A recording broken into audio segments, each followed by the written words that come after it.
Yo, what's happening, everybody? This is your boy Homiletix, and today we're in the beautiful city of OCALA, Florida, doing the hometown edition of Bending the Corners with Homiletix. Right now, I'm on my way to pick up my next co-pilot for this episode. Stay tuned. What's up, man? Yo, what's happening? What you doing? Hey, y'all, this is my boy Bobby Harris, and he's about to bend a few corners with Homiletix. Let's ride. Stay tuned. Hey, yo, so today I have the distinct pleasure of hanging out with a young up-and-coming filmmaker, Bobby Harris, aka BJ. So BJ, could you start off by telling everybody where you're originally from, where you were born, and where you are right now?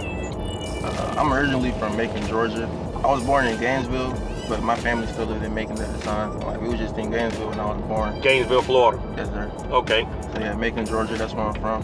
And then around like elementary school, I moved to Florida, like in the Orlando area, and I currently stay in Winter Haven. Winter Haven. Okay. Well, cool, because I know that beyond that, I want to go ahead and jump right off into this because it is my understanding that you played hoops, college hoops, Yes, correct? Yes, sir. Could you please elaborate and just tell the people where you played at, position you played, how many years you played there, and just talk a little bit about your basketball experience with us. All right, so this the catch.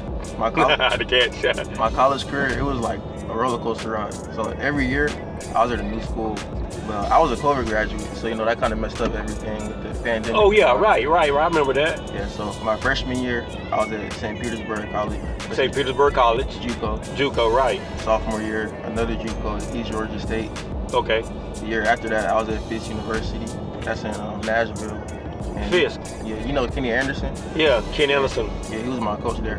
That's right. The legendary Ken Anderson. Kenny was always one of my favorite guards. He's from New York. Yeah, New York. Yeah, New York. He played at Georgia Tech, correct? Yeah. Okay. How was it? How was it playing for Kenny?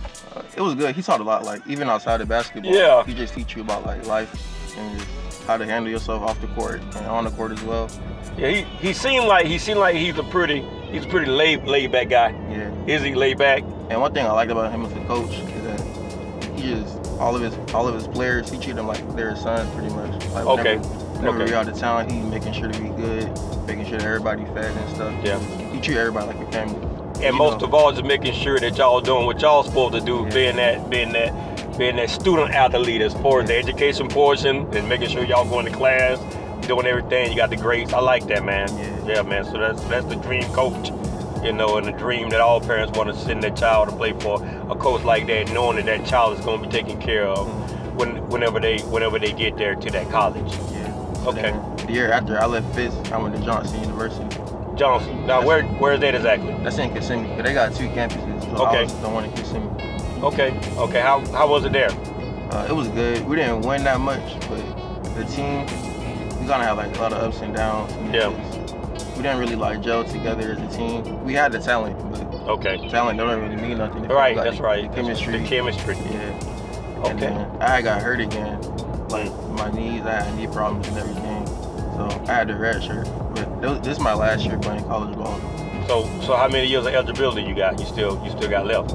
I still got one more left. You got one more? Yeah, I had to make a decision. Like, I want to keep playing basketball. I still play for fun. Okay. But I had to make the choice. Like, you want to keep hooping, or do you want to like just go into your career, which is like filmmaking, acting, producing, everything. Okay. So it was a tough decision, but came to the conclusion that I'm just ready to start that. Well, basketball, sports, a lot of times is not the end of everything for people. I know kids and parents, they try to push themselves to the limit, or they try to continue to stay in sports and stuff like that. And there's a lot of other stuff that's happening now that throughout media and stuff like that. There's a lot of media careers, content creators and stuff like that. A lot of stuff to get off into. That's centered around sports. So you can still be a part of the game without you actually playing the game. If that makes sense to you. I still work on the game. Like my trainer, I be working at his basketball camp, so I'm like coaching. Okay. Teaching the players, stuff about the game and everything. So do you ever have any kind of aspirations of coaching one day, maybe? Coaching is cool, like when it's kids, but I don't think I got the patience to be an actual coach. Yeah, I coached for a while. I coached basketball, football, and then I coached. But my ultimate sport was track and field. That was my passion, my heart. And then I took a job with the National Scouting Report, trying to help kids get off into college and stuff like that. And so yeah, coaching is not for everybody. You just need to be sure that there's something that you got the patience to do, because a lot of coaches, a lot of good players don't make good coaches because they don't have the patience to do that. And then they might want a player to be as good as them, and then they just don't have it. You understand? All right, so BJ, I wanna take a few minutes to talk about, since you are an up-and-coming filmmaker, I want to take a few minutes to talk about this documentary that you've done. I want to talk about the college that you've done it at. I want you to plug that college, and I want you to give people, give me an insight, because I haven't had a chance to see it. I heard everybody talking about it, so I've been trying to find the link to actually look at it myself. But I just want to talk a little bit about this documentary. How did it come about, and how did it change the course of maybe what you were studying in school? So first of all, give them the name of the documentary, and then delve off into how it came about. All right, so the documentary, the topic, it was about like art and like beauty. And then I was at the HBCU because I made it in fifth. So, like, the whole purpose was just like Black history along with art. So was this your ideal, or was this something that they approached you? You just figured that you would do it? It was like an assignment that the professor. Oh, an assignment. Yeah. Okay, cool. But she wanted us to make it into like a little documentary project. So as soon as she gave us like the prompt, I already had everything planned out. But then I really just told my group, just let me do. I didn't do all the work, but you know, they gave me like the ideas and the rundown, and then I just put it all together. And I can't really like put it out there because technically like the school owns it. Yeah. I made it for the school. Yeah. But yeah, I remember. So if you can't put it out there, can you at least? Is there a way for people to see it? Where would they go to see it? Would they go to the actual Fisk University website? I think it's on the website, but also my dad has it posted on his Facebook, I think. Okay. Now let me ask this question: How did y'all shoot this? First of all, you said it's a documentary. How long is it? It's 8 minutes. 8 minutes. Now, but beyond that, how did you guys shoot it? Was it with professional equipment, or did you guys just picked up phones and tablets and said, let's just see if this is gonna work, and then try this? What was it? It was just straight phones and like. Oh really? Like iPhone? We had like voiceovers, like camera footage from the iPhone, like pictures to add into it. So I did like all the editing. So once we got the voiceovers and the pictures, then I had to like go around and interview some students on the campus. Okay. So people saw it.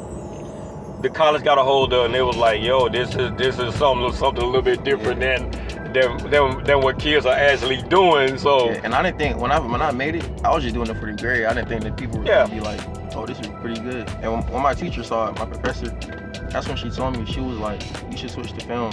And at first, I thought she was just talking like, I was like, "Film? I don't know." I thought about that before, but I thought she was just talking. So that simple documentary changed the course. What were you majoring in before that? My first year, I was majoring in communications. Okay. When I went to Fisk, they didn't have that, so I switched to English. Oh, okay. But English and communication, that go hand in hand pretty much. So it's kind of like the same thing. So yeah, when I switched to film, like my professor, the kids from my group, they was all telling me like, "Yeah, you should switch to film." Like whenever it comes to like making videos and everything, like you're pretty talented. So I thought about it. It took me a while to like make that jump. But once I did it, I was glad that I did it. So, BJ, one last question before we get out of here that I have forgot to ask you. Beyond standing behind the film, the camera, what else are you interested in? Because I'm sure that you're interested in more things than you just filming or videoing. What other things are you interested in besides that? Well, a lot of people don't know that I'm actually like really into acting. And when I was younger, I took a drama class, and I had fun with it. And my teacher, she loved me. And I used to do like church plays and stuff like that. So when I got back into like acting, when I made that decision, I was thinking, and I'm like, I could just do acting by itself, but the whole field, like being behind the camera, you know, producing and writing, and I just wanted to like be a part of every aspect of it. All right, so last but not least, BJ, if anybody was trying to reach out to you, to shoot a video, to shoot a documentary, to find out more about you, to find out more about you personally or the stuff that you're into, how can people reach out to you across social media? Are you on any social media platforms? If so, give them the platform you on, or platforms, whether it's 1, 2, or 3, 4, 5, whatever, and behind each one, give them your platform, give them the social media handle so they could find you directly. So for right now, I'm only on Instagram, but you can follow me at 30ball_BJ. 30ball_BJ, and that's on Instagram for anybody that's looking to looking to hire him, or they're looking to find out more about him. And on there, you'll be able to see snippets of his work and different things like that. You'll be able to keep up with it. And I'm about to start my YouTube page too. I already got it up, but I didn't post nothing yet. But I'm about to get that started too. Okay, cool. So at YouTube, you can find me at 30ball Entertainment. I like it. So be on the lookout for his YouTube page. And guess what, y'all? This is my boy BJ, and he have been bending corners with your boy Homiletix. Peace.